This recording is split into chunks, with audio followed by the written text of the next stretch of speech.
There we go.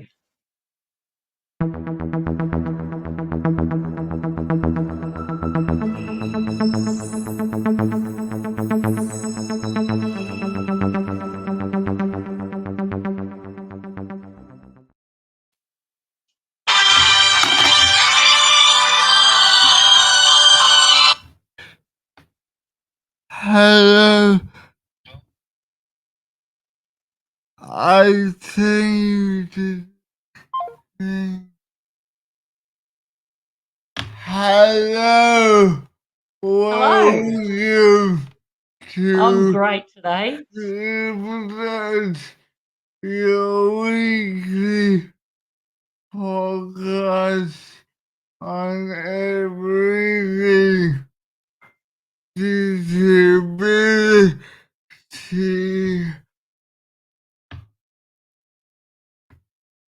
With me today is leader text. Hello, how are you, leader? I'm really good today. I've had a busy week and I'm looking forward to a busy weekend and then a week of Parliament, a week of wheelchair basketball, then another week of Parliament, then a little bit of ice sled hockey. So it's the sporting time of the year for me. It doesn't happen very often, but I've Yeah, got a couple of busy weeks ahead. but before we get started, we'd like to acknowledge the traditional lands of the people we are holding on, and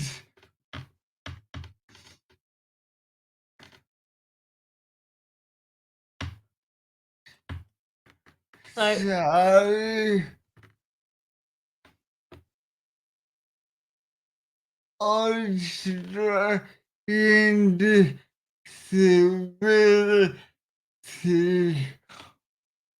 which is to acknowledge the traditional owners of the land we record dwell on crib Saturday.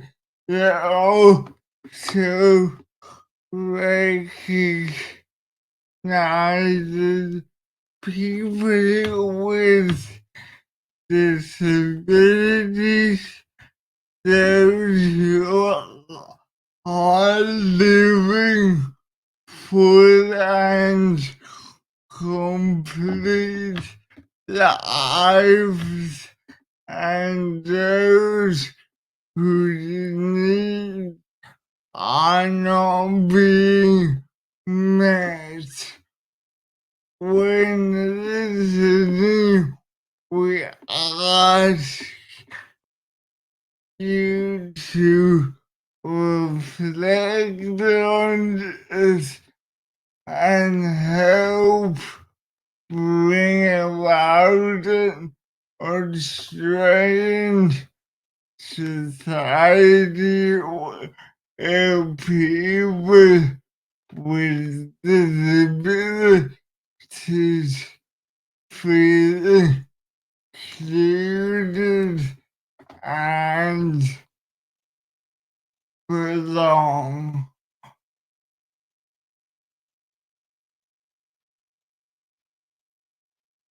So,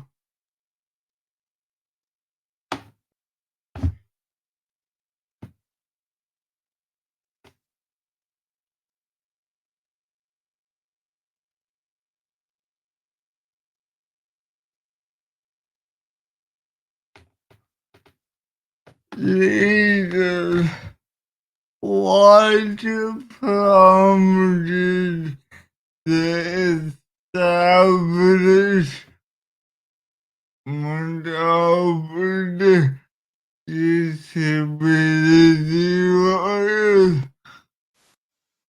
commission? Yeah. This Royal Commission came about in 2019 in response to community concern about widespread report of violence against, neglect and abuse and exploitation of people with disabilities. And these incidents may have happened recently or a long time ago, but realistically, it was about people with disability having a voice at the federal government table, sharing their experiences and I think bearing their all about the frustrations and challenges that we live with and we've lived with for a long period of time across Australia. So, leader, what was some of the most significant findings? Well, I think after 4 years and over nearly 10,000 submissions by people with disabilities, like really revealing from the heart the conditions of which we've lived in, there was a huge cross section of findings that came out of the whole thing. It's really about the human rights of people with disabilities. It's about making sure that we are included. For me, I'm absolutely passionate about employment. So that was a significant finding there. As a former teacher, I think education is super important. As someone, I'm the New South Wales Member of Parliament for Gosford, and I know in our state and across Australia, housing is a massive issue for the general population and the housing shortage, and even more so for people with disabilities. So there's work to be done there. The discussion of group homes or not group homes was part of that consideration. And I think the reality is that this is something that it's not just a federal discussion, it's something that will move forward as all the states working together to try and work out the best possible solutions that we can to improve the lives and inclusion of people with disabilities in Australia and for me in New South Wales. Yep. Hello, Leslie. Good to have you back on CripChat. G'day, how are you? I'm good, thank you. I'm good, thank you. Look, tell us from your experiences. Look, employment rates are low for people with disability. Some people with disability are finding it, difficult, to find employment. They've kind of given up. How important is it for people this way to get into the workplace? Oh, absolutely important to get into the workplace. And I think the Royal Commission has, I think, put people with disabilities first and foremost at the front. And so we're being heard in a way that we haven't been heard before. And I think it's given us a power, but also there's a power, I think, coming from our voices rising up, but also the Royal Commission is about the top-down delivery of changes that we need to see across Australia and also in New South Wales, my perspective, about how we can be more inclusive in workplaces. So people with disabilities who have, like even Amanda Rishworth yesterday when she made the announcement, said, hey, employers, open your brains up. People with disabilities have got so many talents. Stop using your own discriminatory frameworks regarding employment and let's think about all aspects of how we can get people with disabilities more employed, employable, not just part-time employed, not just underemployed, and also how we can manage that with our pensions, but also the discussion about employment for people with complex disabilities and where we go towards open employment and payment for people with complex disabilities and employment. So I think it's a starting point, and I think the Royal Commission was a journey that we all went on, and it's a starting point for change, even though we've already seen significant investment from the federal government. And I know from the federal government, we're going to have a new specialised disability employment program commencing on the 1st of July next year. And we're also going to have a Disability Employment Centre of Excellence. So I think from a governing perspective, that guiding light is going to be really important to help leverage from the bottom up at grassroots level into employment. Yeah, I'm absolutely with you. No, that sounds awesome. Sounds promising. Also, Laser, I heard that people with disability they get employment paid $2.30 an hour. Yeah. What are your thoughts on that? Well, it's not very fair, is it? It's definitely not very fair. So it's not going to be the Royal Commission that dictates that. It's going to be another federal government body about employment and employment wages that actually dictates the outcome for that. But it's something that's on the table. And I think the outcome of the Royal Commission was a whole bunch of recommendations. Some of them were accepted and some of them are accepted in principle. So a lot of those that are accepted in principle have got transition work to do before they actually become embedded and we've got actual outcomes. But accepted in principle is about moving towards the outcomes in however we can shape them in the future, and that pay rate for people with disabilities is part of that conversation. Yeah. Thank you for sharing, Hazel. Sorry? I said thank you for sharing. Jonathan, Oh, do you have yeah, no. anything you want to add? Can you understand how some advocates make it a bit frustrated with the pace of change? Can you say that again, Jonathan, please?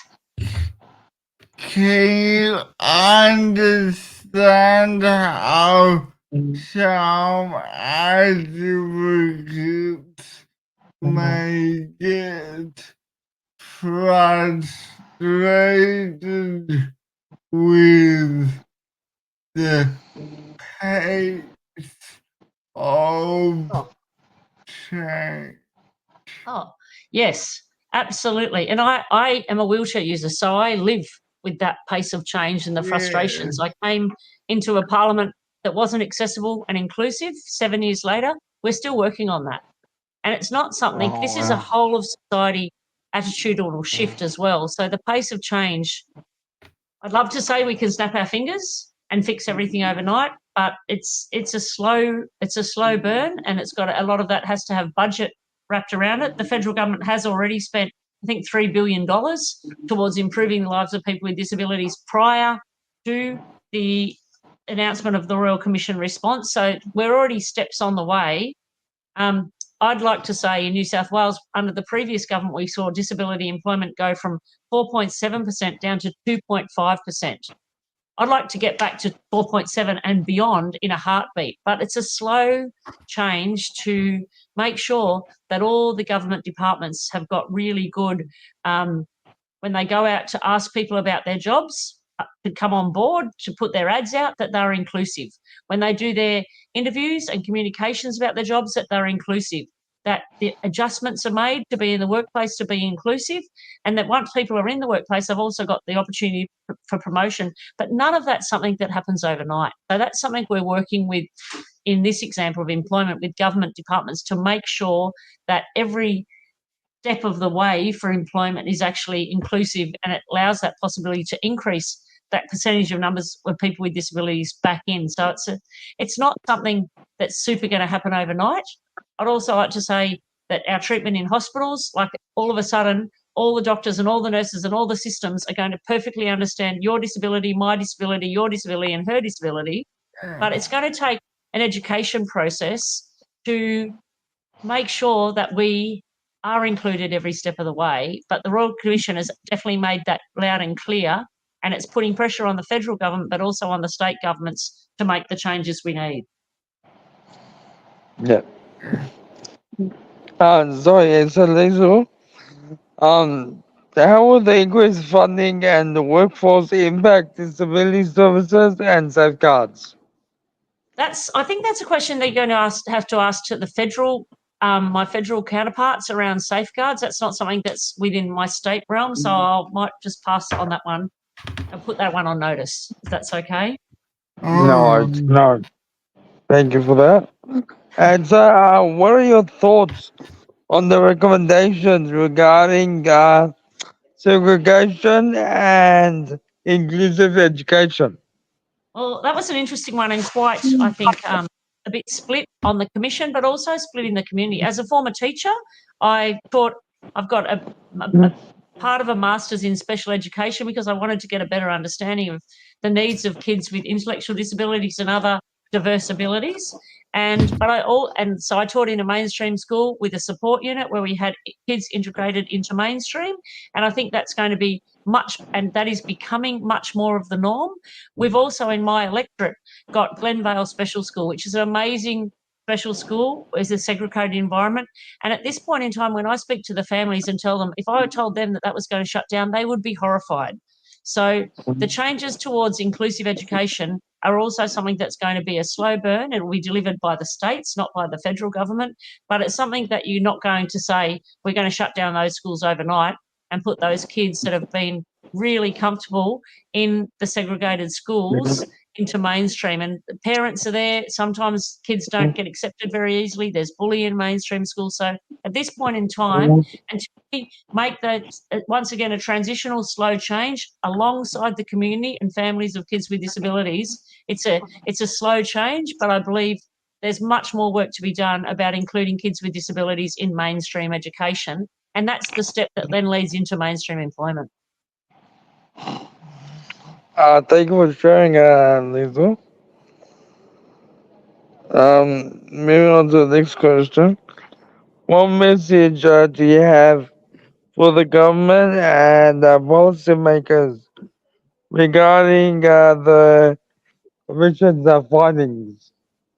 Well, it's interesting because I'm called the Parliamentary Secretary for Disability Inclusion in the state of New South Wales. So our Minister for Disability Inclusion, the fabulous, amazing Kate Washington, has been part of meeting with all the ministers for disabilities across the states and territories, as well as Bill Shorten and 16 federal ministers to make this work. So it's not a quick decision. And we in New South Wales have had really big consultation with the disability community. So we've got a group called the New South Wales Disability Council, which is made up of people with disabilities and people without disabilities, allies who are experts who give us their input. And we also consult with all the stakeholders to get there. So the government policies are not something that Kate Washington decides or not something that Bill Shorten decides. This is something that is decided in collaboration with the stakeholders who live with these policies. So it's not something that happens quickly. And the other thing is, this might be a disability policy, but it sits under the education department.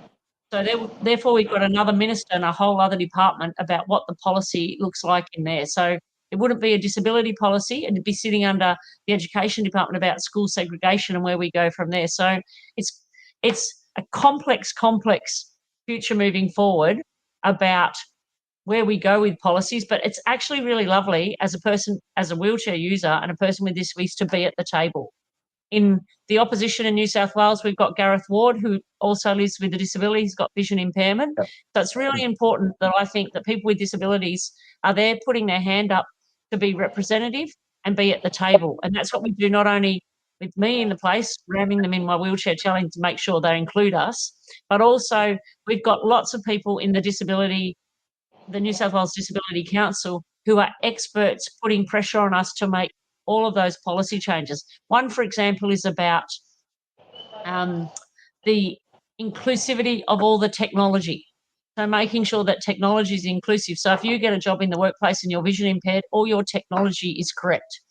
But that doesn't happen overnight. We've got to make sure all the reasonable adjustments are in place.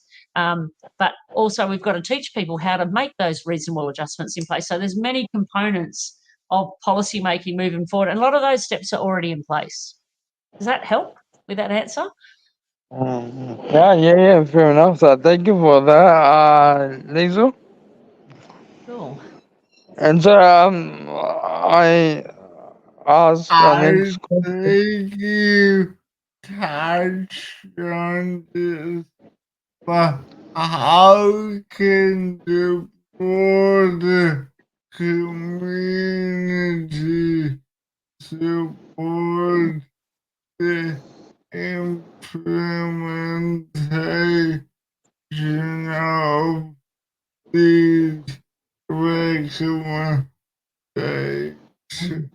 Well, I think our Disability Council is the start of the stakeholders, but beyond the Disability Council, we also have regular meetings with various stakeholder groups. So we've got Cerebral Palsy Alliance, we've got the Council for Intellectual Disability, we've got the Physical Disability Council, we've got lots of groups that have got people with disabilities, with various disabilities involved. We've got Down Syndrome New South Wales. So we meet with these groups that are impacted, and I think it's the leadership of those groups, and it might be the board, the chairperson of the board that we meet with, but it's the people within the advocacy groups that are giving advice. So I know Minister Washington meets with the head of Down Syndrome New South Wales, with Cerebral Palsy Alliance, and it's those groups that are providing input about how they need to see the changes and the policies moving forward.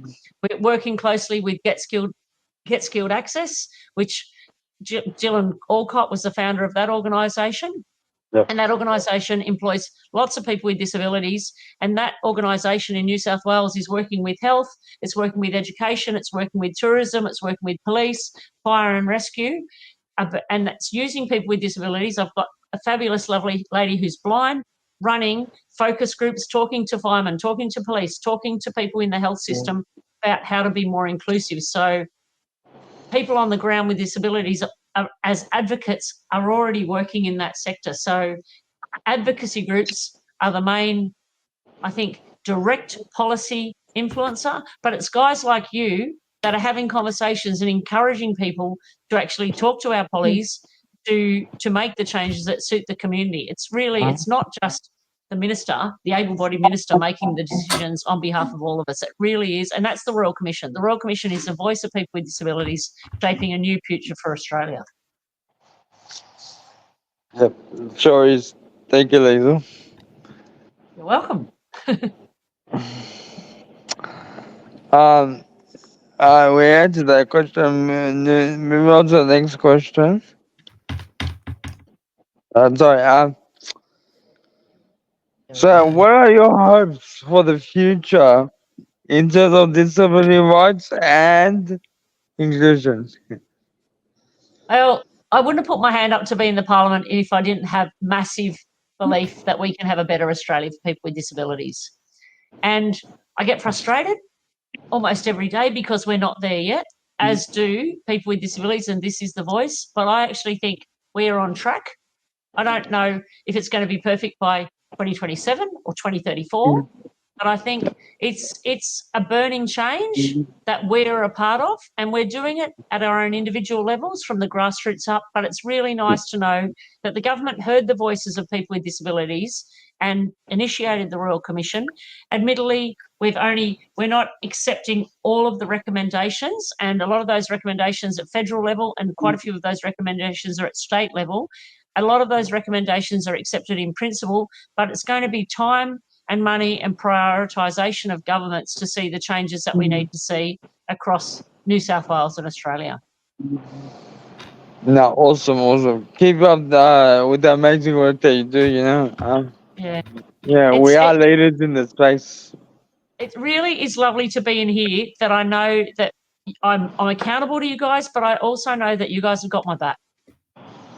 We sure do. It really Thank you, is, and Laser. so I know, and even like next week in Parliament, we've got a group of people coming in to put down a petition about the building access codes to try and improve the building access codes. So I'm putting pressure on our Minister for Better Regulation, our Minister for Planning, as well as our Minister for Housing, about making sure that the building codes, and especially when the government builds houses, that all of those are as accessible as possible. In New South Wales, we've got something called the transport orientated development, which means we're building more high-rise apartments near train stations, which is great for wheelchair access in apartments, and it's also good because we're upgrading the train station and making them accessible. So we're just pushing to make sure that all those apartments are accessible, so we can jump into those apartments when they come too.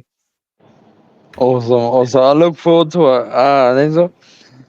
So building on that, how can individuals and organizations get involved in the advocacy efforts? Well, it depends what disability you've got. Have a bit of a search out where your passions lie. Like Cerebral Palsy Alliance has, Yep. I'm not sure how long they've been involved, but Kate Washington and I regularly have meetings with a group of advocates on the CP Active. So that's a young group of people in Cerebral Palsy Alliance. So get yourself into a group that resonates with you and be part of their regular meetings and be part of their voice to Parliament. That's what it's about. So I meet regularly with Down Syndrome Australia. They put submissions in. Whenever we've got something in the Parliament, they put submissions in. I've got a lovely lady called Jodie Hoger who works at TAFE who's blind. We had an inquiry into procurement, which is when the government buys stuff, and Jodie actually came in and she presented to the committee and talked about how important it is to make sure all the technology that the government buys is accessible to people who are vision impaired. So there's many ways to tune in. Write to your local member of parliament, write to your minister, but get involved in those groups that are part of the advocacy organisation. Disability, we've got the Disability Employment Network. There's lots of different groups. Do a bit of Googling and searching and jump on board and be part of the group, because a lot of the time you're in with people with like-minded passions who have become experts over the years. Yeah.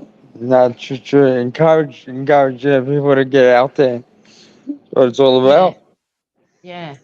And we as leaders, just I guess lead these amazing individuals, to become leaders within their own community. Awesome. Lisa, what are the key messages from the Royal Commission and the government's response? Sorry. It's pretty tough to sum it up, but this is about the human rights of people with disabilities. That's what we went in to hear about, and that's what we heard about. But it really is about safeguarding people with disabilities in the community and making sure our communities become more accessible and more inclusive. And so federally, like I'm the state parliament, they are going to review Australia's disability strategy. And realistically, I think the inclusive employment, I've just got all the autonomy and access, education, housing is a huge part of it. There's many aspects of, like, it's really a very big, broad church, and there's very many different government departments working on these solutions. But guys, I'm going to have to wrap that up because I'm in Parliament in Sydney at the moment, and I've got to head back to a meeting on the Central Coast this afternoon. No worries. Look, thank you very much for being on the show, Lisa. Thank you for joining us once again, and we look forward to, I guess, having you in the future on the show. Well, we might have to have CripChat come into Parliament one day. Yes, we sure will. What's your question time? Send us an invitation. Yeah, no, we'll work something out. It won't be this parliamentary fortnight, but maybe in the parliamentary session in September. I've already got a gang of wheelchair users coming in next week, so maybe in the next session.